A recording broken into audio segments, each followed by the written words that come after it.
Ma grand-mère. Ah, ma grand-mère. Elle est le fruit d'une histoire unique, née de l'union improbable entre un ancien carabinier déserteur et une femme au caractère bien trempé qui ne se laissait pas marcher sur les pieds. Cette femme, mon arrière-grand-mère, tenait un café-pension de famille et travaillait sans relâche. Gare à ceux qui auraient tenté de subtiliser quelque chose au comptoir. Ils auraient fini en passoire, comme disait la famille en plaisantant.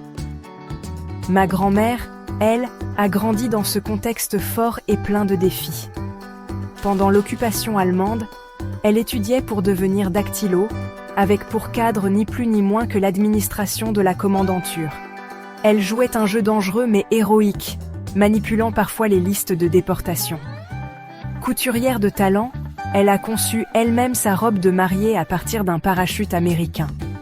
Un geste à la fois symbolique et élégant qui reflète son ingéniosité et son goût du travail bien fait. Elle a été une pionnière, la première femme à travailler dans les bureaux de l'usine, un monde alors exclusivement masculin. Dans une époque où les femmes devaient encore se battre pour s'imposer, elle a ouvert la voie, bravant les préjugés et les obstacles. Sa vie a été riche et bien remplie. Toute sa vie, elle a exercé ses talents de couturière et s'est occupée de la comptabilité de mon grand-père. Même aujourd'hui, à 101 ans, même si elle perd parfois le fil de ses pensées, elle reste une femme que je respecte profondément.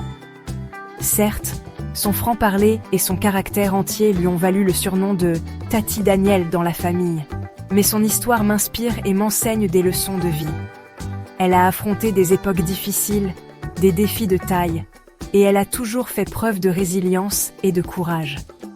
Ma grand-mère, avec son parcours extraordinaire, est une leçon vivante. Il n'y a pas de petite victoire quand on vit avec conviction et courage. Chaque effort compte, chaque geste, chaque décision. Si je suis la personne que je suis aujourd'hui, c'est en grande partie grâce à elle et aux valeurs qu'elle m'a transmises. Et pour cela, je lui rends hommage, non pas pour ce qu'elle représente uniquement pour moi, mais pour ce qu'elle incarne pour nous tous, la force, la ténacité et la beauté de ceux qui osent vivre pleinement, malgré les épreuves.